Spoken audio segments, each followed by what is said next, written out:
네, 우리 이번 순환주간에는 여호와의 종의 노래라는 이 주제를 가지고 함께 말씀을 나누겠는데요. 이사야서에는 메시아 또는 절대 유일의 구원자로서 이 땅에 오신 그런 예수님에 대한 얘기가 이미 예언되어 있지요. 그 예언이 언제 되었냐면은 이사야가 700년 전 사람이니까 700년 전에 이미 예수님에 대한 예언이 매우 구체적으로 되어 있다라는 것을 볼 수 있는데, 특별히 이사야서에 가장 잘 표현되어 있습니다. 그 중에 이 종의 노래라는 부분이 있는데, 이 종의 노래가 무려 4편이나 됩니다. 4군데나 있습니다. 보시게 되면 제일 첫 번째 노래가 이사야 42장 1절에서 9절에 있고요.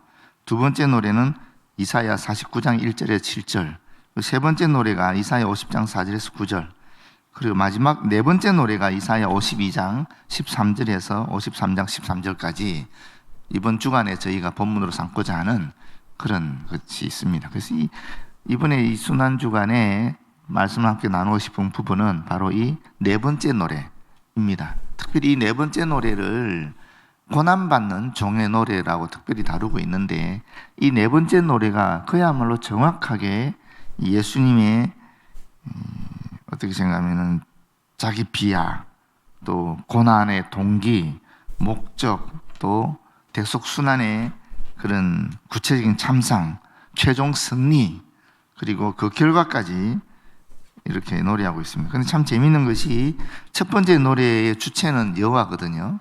두 번째, 세 번째 노래 주체는 여호와의 종이에요. 근데 세 번째 노래의 주체는 성도들입니다. 성도들이 주체가 되어서 부르는 노래로 되어 있습니다. 그리고 오늘은 여호와의 종의 고난받는 종의 노래 중에서 선언 부분입니다. 그래서 52장 마지막 9절, 세 구절을 가지고 선언을 하고 있는데, 이 선언을 다루고 내일은 1절 3절, 53장 1절 3절에 나타나는 멸시 부분, 그리고 모레는 4절에서 6절에 나타나는 희생 부분, 그 다음에는 7절 9절에 나오는 오해 부분, 그리고 10절 11절에 나타나는 성취 부분, 마지막으로 12절에 나타나는 높임 부분. 그러니까 예수님의 삶 자체가 멸시를 받으시고 희생하시고 오해를 받으시고 또 구속을 성취하시고 높임을 받으신다는 그런 다섯 가지죠. 그런 5가지 영역의 말씀을 함께 나누겠는데, 오늘은 선언 부분입니다. 선언 부분이다 보니까 예수님의 사역 전체가 다 여기 들어와 있다라고 볼 수 있겠습니다. 여호와의 종이 누구인가 하는 것은 뭐 얘기할 필요가 없겠지요. 예수님을 얘기하는 것이니까. 그런데 이 여호와의 종이 누군가에 대해서는 사실 역사적으로는 다양한 해석이 있었습니다. 우리는 신약 시대를 살아가면서 예수님 이후를 살기 때문에 예수님이 고난받는 종이었다라고 정확하게 알고 있지만, 그러나 이 당시는, 이사야 이 당시 시대에는 그렇게 생각하지 않았죠. 아마도 자기 백성들 구원해 줄 사람이다 라고 해서 다양한 그런 인물들이 있었습니다.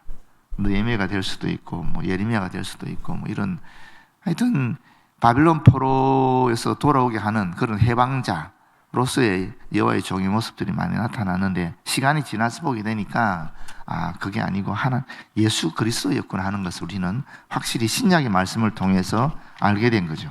그래서 구약이라는 것이 사실 우리가 구약의 말씀을 해석할 때에 구약의 문맥이나 역사적 상황 그것만 가지고 해석해서는 안 되고, 항상 신약의 빛에서, 예수 그리스도 빛에서 구약을 조명해야 구약의 정확한 의미를 우리가 발견하게 된다는 것도 여기서 다시 한번 확인하게 됩니다.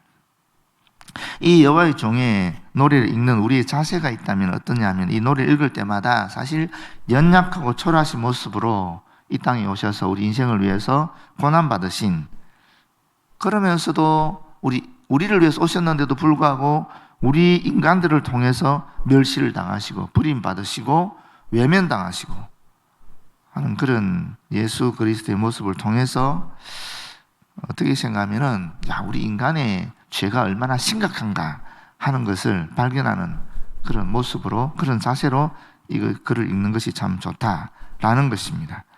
그리고 두 번째는 단순히 종의 고난받는 모습이 그 시대의 사람, 인간, 이스라엘 백성들, 유대인들에 의해서 고난받은 것이 아니라 지금 현재 나도 예수 그리스도를 순환의 현장으로, 고난의 현장으로 몰아내고 있지는 않은가 하는 그런 자세를 가지고 이 말씀을 보시면 우리에게 은혜가 될 줄로 믿습니다. 동시에 고난받는 여호와의 종의 노래를 통해서 우리는 우리를 향하신 하나님과 또 예수 그리스도 사랑이 얼마나 큰가 하는 것도 다시 한번 확인하면 좋겠고요. 마지막으로 그야말로 이 구원에 대한 감격과 구원에 대한 감사가 다시 한번 우리에게서 살아났으면 참 좋겠다 하는 그런 말씀을 드리고 싶습니다. 여러분 아시다시피 구약의 예언은 다 노래로 되어 있는 거 아시죠? 시로 되어 있는 거 아시죠? 그죠? 우리말에는 이게 다 시로 보기가 참 쉽지 않은데 이 문학적 형태로 보게 되면 이게 다 시로 되어 있는 거거든요. 시는 매우 함축적인 의미를 담고 있잖아요. 간결하면서도. 그래서 이 시편이나 마찬가지로 이 구약의 예언 같은 경우에도 여기 매우 함축적인 의미가 담겨 있다. 그래서 이 부분을 해석할 때 사실 성령의 역사 또는 성령의 은총이 필요하다, 성령의 조명이 필요하다 하는 것을 다시 한번 말씀드리면서 저뿐 아니라 여러분 또한 이 말씀을 들으면서 성령께서 내 마음에 내 심령에 조명해 주셔서 이 말씀의 정확한 의미가 무엇인지를 내 심령에 와닿게 해달라고 그렇게 기도하는 것도 말씀을 들으면서 필요할 줄로 믿습니다. 그러면서 오늘 말씀을 드리고자 하는데 하나님이 어떠한 방법으로 우리 인간들을 구원할 것인가에 대한 내용이 쭉 나오고 있는데 그것은 바로 여호와의 종, 이 종의 고난과 죽음을 통해서 우리 인간을 구원하신다 하는 그런 내용들입니다. 본문의 말씀 좀 보겠습니다. 13절에 보게 되면 보라 내 종이 형통하리니, 우리가 형통하다 그러면 어떻게 생각합니까? 잘 되는 걸 얘기하잖아요. 그런데 이 형통하다는 말은 이 단어가 구약에서 63회 사용되고 있는데, 그런데 지혜롭다, 신중하고 사려 깊게 행동하다 이런 뜻입니다. 우리가 생각하는 형통과 전혀 다른 의미죠. 그러니까 우리가 생각하는 형통은 아주 잘 되는, 모든 것이 잘 되는 것을 얘기하는데 여기는 신중하고 사려 깊게 행동하는 것을 의미하는 단어라는 것입니다. 그러니까 이 말은 무슨 말이냐면 여호와의 종이 자신에게 맡겨진 사명을 성취하기 위해서 해야 할 일들을 정확하게 이해하고 완벽하게 그리고 지혜롭게 신중하게 수행했다, 앞으로 수행할 것이다 하는 것을 예언한 말씀이다라는 것입니다. 이 말은 여호와의 종이 아무런 어려움 없이 그런 맡겨진 사역을 감당한다는 것이 아니라 어떤 상황에서도 아무리 극심한 어려움을 당한다 할지라도 이를 능히 극복해서 자신에게 맡겨진 그런 구속 사역을 실패하지 않고 성공적으로 성취한다 하는 그런 예언의 내용입니다. 실제로 예수님이 공생애를 시작할 때 사탄에게 큰 시험을 당하지 않았습니까? 시작하자마자 바로 사탄에게 시험 당하잖아요. 그것도 40일 금식한 다음에 이 음식의 문제, 먹는 문제를 다루지 않습니까? 누구도 이길 수 없는 그런 심각한 일을 당하지만은 예수께서 어떻게 이깁니까? 말씀으로 이기잖아요. 신중하고 사력 있게 말씀으로 그걸 극복하는 모습을 보여주고 있습니다. 십자가상에서도 큰 고난을 당했지만은 이게 육체적인 고난도 있겠지만 사실 정신적인 고난도 있지 않았습니까? 또 영적인 고난도 있지 않았습니까? 하나님과 단절되는 그 고난이 있죠.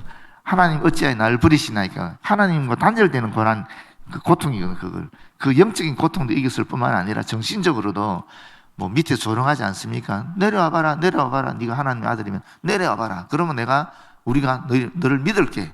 이건 정신적인 고통이거든요. 능히 행할 수 있는 힘이 있음에도 불구하고 그것을 참잖아요. 그런 것들이 매우 신중하게, 매우 지혜롭게 그렇게 주신 사명을 잘 감당하고 있다는 것을 보여주고 있는 것입니다. 그래서 여기서 우리가 말하는 형통하다는 개념이 이런 개념이다 하는 것을 다시 한번 말씀드리겠습니다. 그러면서 보십시오. 받들어 높이 들려서 지극히 존귀하게 되리라. 이 종이 자신의 사역을 지혜롭고 성공적으로 성취함으로 말미암아 지극히 존귀하게 될 것이라는 예언입니다. 실제로 예수께서 십자가에 못 박혀 돌아가셨지만은 사흘 만에 다시 살아나시지 않습니까? 부활하셔서 또 40일 후에 승천하지 않습니까? 그리고 지금은 우리가 알다시피 하나님의 보좌 우편에 앉아 계시는데 이런 것들이 다 이미 700년 전에 다 예언이 되어 있었다 하는 겁니다. 우리는 지금 이 과거를 보면서 이미 이루어진 사실을 보는 것이니까 별거 아닌 것 같지만 한번 생각해 보십시오. 700년 전에 예언이 된 것이 2000년 전에 이루어지고 2000년 후인 오늘 우리가 이 예언의 말씀을 보면서 와 이렇게 보고 있으니까 이것도 참 우리는 감사한 거죠. 근데 그 시대 사람들로서는 참 이해하기 어려웠을 것이라고 볼 수 있고, 특별히 정말 계시를 받은 몇 명의 예언자들 외에는 이 비밀을 알 수 없었다라는 겁니다. 근데 우리는 예수 그리스도를 통해서 이미 이 비밀을 다 알고 이렇게 편안하게 이해하고 편안하게 듣고 있는 거죠. 그것도 우리에게 주신 하나님의 은총이라고 보여집니다. 14절에 보시게 되면 전에는 그의 모양이 타인보다 상하였고 라는 말이 있는데, 이 상하였다는 말도 단순히 뭐 어디 상처가 났다 그런 개념이 아닙니다. 이건 파멸시키다, 부패하다 그런 이야기거든요. 다시 말하면 심각한 결정과 신체적인 훼손을 겪을 것이다 이런 말입니다. 단순히 신체적인 외모가 뭐 아름답지 못하다 이런 의미가 아니라 종이 탄생할 때 또 그분의 신분과 그분의 삶이 아주 비참하게 될 것이다 하는 그런 예언입니다. 그래서 정신적으로 육체적으로 심각한 치명적인 큰 고난을 받게 될 것이라는 그런 포괄적 의미를 갖고 있는 것입니다. 일반적인 사람들보다 아주 비천한 삶을 살고 극심한 고난을 받게 될 것이라는 내용이죠. 사실 이스라엘 백성들은 아시다시피 모세와 같은 지도자, 모세와 같은 선지자를 기대하고 있었지 않습니까? 근데 여러분 여기서 모세와 같다를 할 때에 우리가 이해하면 두 가지 의미가 있지 않습니까? 첫 번째는 우리가 알다시피 이스라엘 민족이 노예 상태에 있을 때 해방시켜준 민족의 지도자, 해방자, 구원자 그런 개념도 있지만 두 번째 개념이 있어요. 모세와 같다 그랬을 때 모세가 어떤 존재였습니까? 비록 히브리인이었지만 사실은 이집트의 왕궁에 들어가서 거기에서 교육을 받지 않습니까? 그리고 모세가 아주 잘생겼다 그러거든요. 아주 풍채도 있고 사람들이 흠모할 만한 그런 인물이었거든요. 그러니 그런 것도 우리가 연상하게 된다는 겁니다. 이스라엘 백성들 입장에서는 모세와 같다 그랬을 때에 괜찮은 사람인 거죠. 그러니까. 그런데 주님은 그렇지 않았지요. 모세의 초라한 시골 마을인 베들레헴에서 태어난 사람뿐만 아니라 그것도 어디서 태어났습니까? 제대로 된 집도 아니고 외양간의 말 구유에서 태어났고, 또 모세는 왕궁에서 왕자가 받는 최고의 엘리트 교육을 받았지만 예수님은 목수로서 어떻게 생각하면은 공식적인 학문을 배우지 않았다라고도 볼 수 있지 않겠습니까? 또 죄인으로 고소를 당해서 온갖 고난을 당하는 건 물론이고 가장 마지막에는 극형, 로마 시대의 가장 극형이었던 흉악범들이 받는 그런 형벌인 십자가형을 받아서 아주 비참하게 죽임을 당하는 그런 모습들까지 보이지 않습니까? 그래서 여기서 하시는 말씀이 그의 모양이 타인보다 상하였다라고 이렇게 예언하고 있고 그 예언이 그대로 이루어졌다라고 보는 겁니다.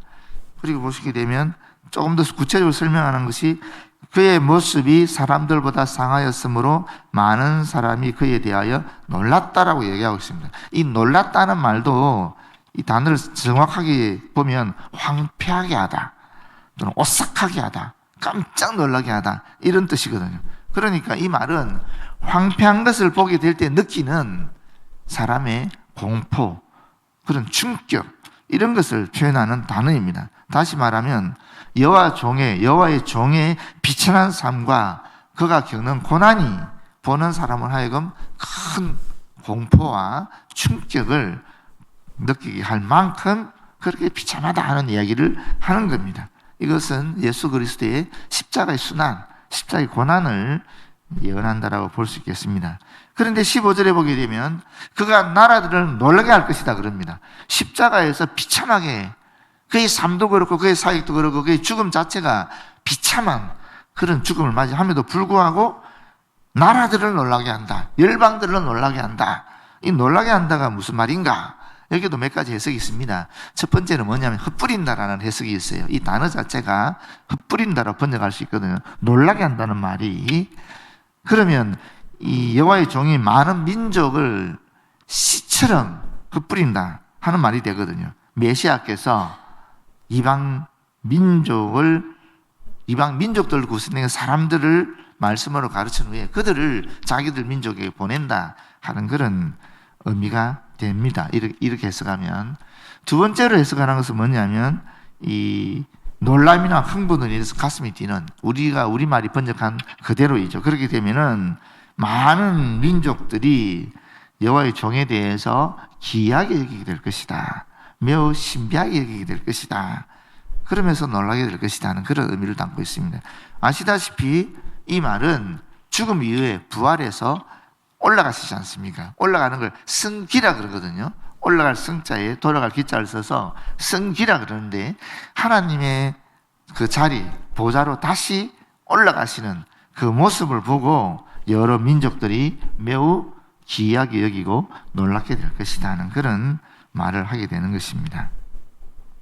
왕들은 그로 말미암아 그들의 입을 봉하리니, 이 입을 봉한다는 말도 그렇습니다. 이 입을 봉한다는 말은 상대방의 권위를 인정하고 존경심을 나타낸다라고도 해석할 수 있고, 또는 그리스도가 승귀한 후에 모든 무릎이 예수의 이름에 꿇게 될 것이다 하는 그런 의미도 됩니다. 비슷한 것 같지만 약간의 차이가 나는 거죠. 그렇지 않습니까? 사실 예수님이 초라한 모습으로 이 땅에 오셔서 고난받으시다가 십자가에서 죽으신 다음에 부활하시게 되면서 영광스럽게 되는 거죠. 그러니까 그것을 보는 모든 백성들이 놀라움을 나타낼 수밖에 없다라는 겁니다. 놀라움을 나타내는 이유는 첫 번째가 가장 비천한 삶을 살고 또 저주받은 것으로 보여지는 죽음을 얻은 자가 오히려 가장 높은 자리로 승기하는 것이 놀라운 거죠. 또 두 번째는 뭐냐면은 여호와의 종이 통치하시고 구원하시는 것이 세상 사람들이 기대했던 그런 방법이 아닌 겁니다. 그 당시 유대인들도 그런 기대를 하지 않았습니까? 메시아가 오게 되면 이제 로마 제국으로부터 우리가 군사적으로, 정치적으로 벗어날 것이다 라고 여겼지만은 예수님은 그런 방법을 사용하지 않았지요. 묵묵히 어린 양처럼 그냥 십자가에 못 박혀 돌아가 보지 않았습니까? 모든 세상 사람들이 생각하는 그런 기대와 달리 비참하게 죽음을 통해서 오히려 역설적으로 전 인류의 구원을 이루는 그런 놀라운 일을 일으키셨죠. 그런 얘기를 하는 겁니다. 다시 말하면 이 말은 매우 역설적인 진리를 담고 있다라는 것입니다. 그게 어떻게 표현되느냐 하면, 이는 그들이 아직 그들에게 전파되지 아니한 것을 볼 것이요 아직 듣지 못한 것을 깨달을 것입니다 하는 말씀으로 표현되어 있는데, 이 두 문장은 사실은 똑같은 의미를 반복해서 강조한다라고 볼 수 있습니다. 여기 그들에게 전파되지 않은 것이 뭐냐면 아직 기록되지 않은 것을 말합니다. 이방 민족들은 전혀 알지 못했던 것을 말한다고 볼 수 있는 것입니다. 그래서 이 말이 바로 죽음으로써 다시 살아나고, 또 대신해서 죽음으로써 많은 사람들에게 생명을 주고, 또 철저히 낮아지심으로써 오히려 지극히 높아지시는 예수 그리스도의 삶에 나타나는 역설적인 진리를 그전 이방 사람들은 전혀 알지 못하고 기록도 되지 않았고 깨닫지도 못했는 일들이 실제로 예수 그리스도의 삶을 통해서 일어났다라는 겁니다. 앞으로 일어날 것이라는 거죠. 그런 예언된 말씀이 그대로 실현된 것이 예수 그리스도 사건이라고 볼 수 있는 것입니다.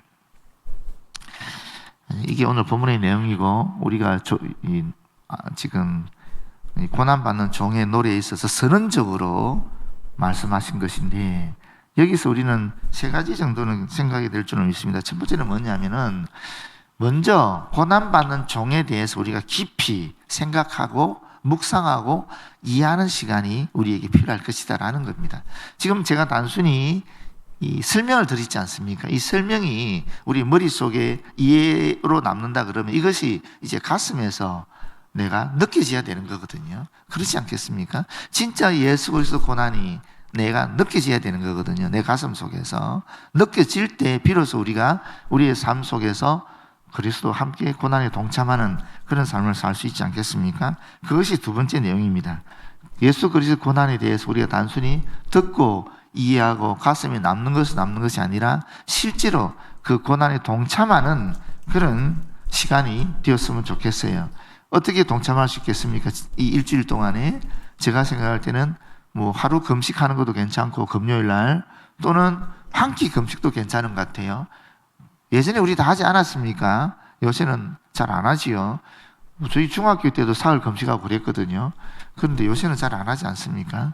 그래서 하루라도 금식하든지 아니면 한 끼라도 금식하든지 또는 일주일간 금식할 수 있는 되게 좋은 금식이 있어요. 뭐겠어요, 여러분? 요새는 미디어 금식이라는 걸 해요. 워낙 우리가 지금 인터넷 세상에 살고 있고 워낙 우리가 이 스마트폰이 없으면 못 살아가는 세상이니까 그래서 미디어 금식이라고 합니다. 그것은 물론 개인적 소통은 해야 되겠지만 그 외에 내가 나의 기쁨이나 나의 쾌락을 위해 사는 그런 것을 금하는 거죠. 인터넷도 금하는 것이고 그런 면에 있어서 또 스마트폰에서 나타나는 그런 것도 금하는 거죠. 그것이 미디어 금식인데 여러분 실제로 한번 해보시면 어렵다는 것을 아실 거예요. 의외로 어렵습니다. 왜냐하면 우리가 모두 다 이 인터넷에 또는 핸드폰, 스마트폰에 중독 상태에 있기 때문에 이것을 끊는 것 자체가 굉장히 어렵고 고통스럽다는 것을 느끼실 것입니다. 예수 그리스도의 고난에 비하면 아무것도 아님에도 불구하고 그것조차도 우리는 힘들어한다는 것을 여러분 스스로 느끼시면서 예수 그리스도의 고난이 얼마나 우리와 비할 데 없이 비참하고 고통스러운 것을 또 새롭게 한번 생각하는 그런 시간이 되었으면 좋겠습니다. 마지막 세 번째는 예수 그리스도처럼 우리도 세상을 구원하는 여호와의 종이 되었으면 참 좋겠다라고 스스로 결단하는 그런 기회가 되었으면 좋겠습니다.